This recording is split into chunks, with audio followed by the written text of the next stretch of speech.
What story are you telling yourself about your life? Is it an empowering story or a disempowering story? The thing is that we don't need to be victims of our pasts, even though we've been going through a lot. We create our reality and our future in every single moment. That's what we're going to speak about today. And my name is Jannike Øynes, and I'm the founder of Wisdom from North, the Nordic platform for accelerated inner growth and empowerment.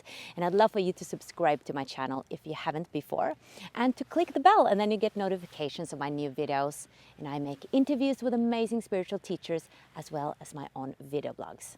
So let's get into the topic for today.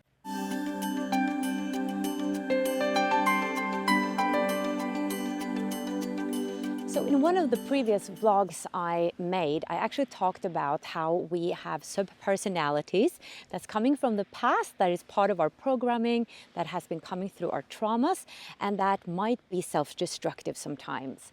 And then it can be good to go back and do some healing work in order to change your future.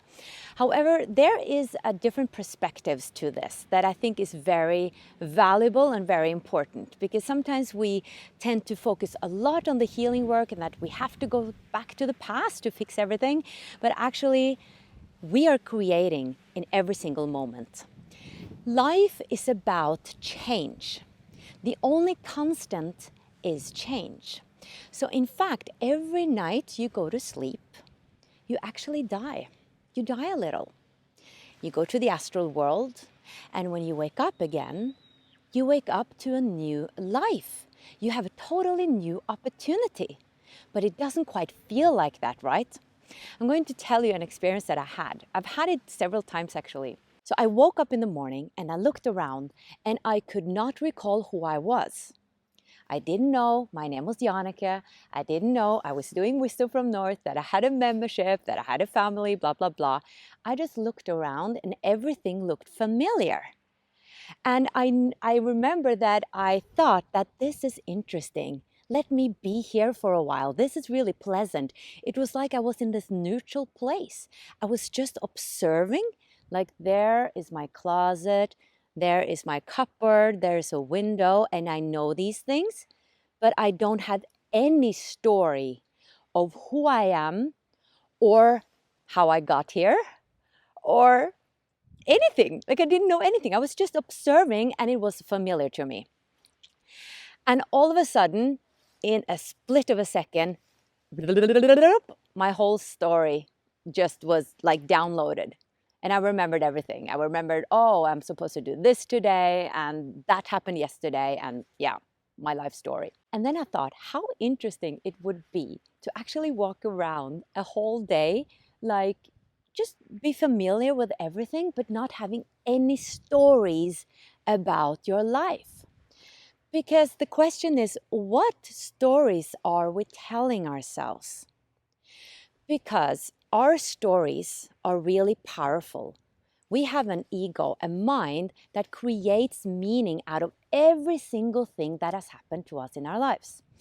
And awareness has to do with change, right? So we cannot change anything if we are not aware. But sometimes we can exaggerate this. So let's say we are super aware of our pattern. We have a pattern that we attract a certain kind of people or situations into our lives, and we're thinking, oh, why am I attracting this again and again? I worked so much with myself. All of a sudden, you can start to focus too much on your pattern. I have this pattern, I have this pattern. This happens again and again, and now it happened again, and you're talking about it, and you're giving energy to it, and the pattern is actually just growing and growing. And you're working on the pattern, you're working on the pattern, you're working on healing, healing, healing. But I think we're losing one part of the equation. We're forgetting that we're actually starting a new day, a new life every morning, where we have the possibility to create a new story for ourselves.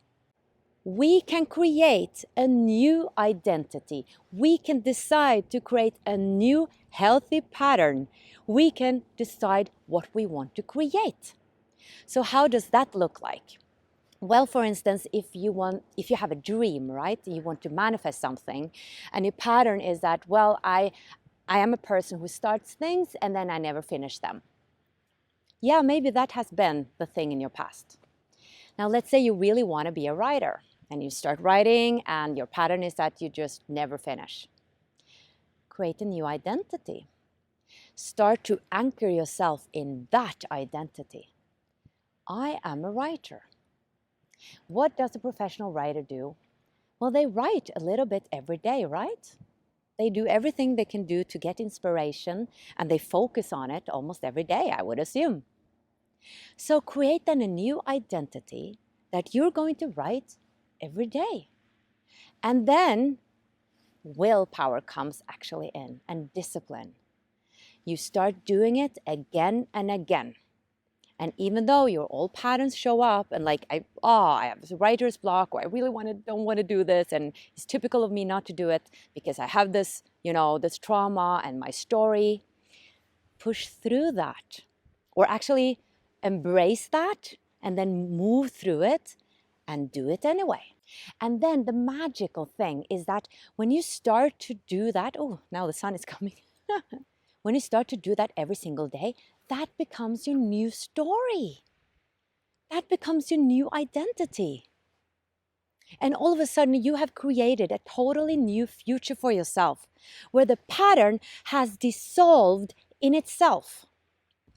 Right now, I'm actually reading very interesting material. It is the raw material. Maybe I've heard of it. It was Carla Ruckert, I think her name was, that was channeling this being, this six-dimensional being called Ra. It's these thick books. It's really profound material. In this channel material, they speak a bit about how we create our reality and our future and how we heal. They are saying something very interesting. They're saying that there is polarity in everything. There's duality in everything. We have good and bad, black and white, and so on, feminine and masculine. And when it comes to healing, they're saying that the feminine way of healing is rather that you go back and you feel the emotions that were suppressed. So you feel everything that hasn't been felt. You're more healing through emotions. The masculine way or perspective of healing has more to do with changing your perspective about it. So for instance, if you went through something painful, you changing the idea around how it was, the beliefs around how it was, the way you view it is more of a mind approach. And they're saying that both are valid. Both are valid. However, we often need a balance of both. And that's actually connected to what I'm saying today. Because one thing is the healing of the past. The other thing is what you're doing in the now. What soulful actions are you taking towards that new reality that you want to create? How would life look like if you didn't have any disempowering stories about yourself? How would life look like if you only had empowering stories? That you have a fabulous life. You're an artist, you're a professional artist. That means that you're doing something with your art every day. Making that your new story, making that your new identity, anchoring yourself in that truth, even though the past may pop up as a ghost and shadows saying you can't do this. Well, I'm anchoring myself in my new identity. Like, it was the same for me when I started to have live sessions in my membership. I thought that was a bit scary to make 1 hour talk every month about a new subject. But then it just became part of my routine. Every month, I do a live session with my members. Every month, I edit a masterclass for my members. Every month, I do this. Every month, I do a couple of interviews. It just becomes part of who I am. It didn't used to be like that at all. Now, Wisdom from North is just part of who I am. And it feels so natural because it's a totally new identity that I have now, or the last 8 years. So I hope this was helpful, everybody. Know that you are creating your own story. What are the stories you're telling yourself? You are the ones creating them. What are the meanings you create out of every situation that happens? Is it victim stories, or is it empowering stories where you are the hero of your own life? Are you creating hero stories in your life? Like, I am a hero. We're all heroes. We're walking the hero's journey. Thank you for watching, everybody. And I have a meditation for you. It's Meet Your Future Self. And it's very connected to this, because then you can actually anchor yourself in what you want to create, set intentions, and meet that highest version of yourself. I'd love for you to check it out. It's right below. Thank you for watching, everybody. And may you shine the light that you are. Bye.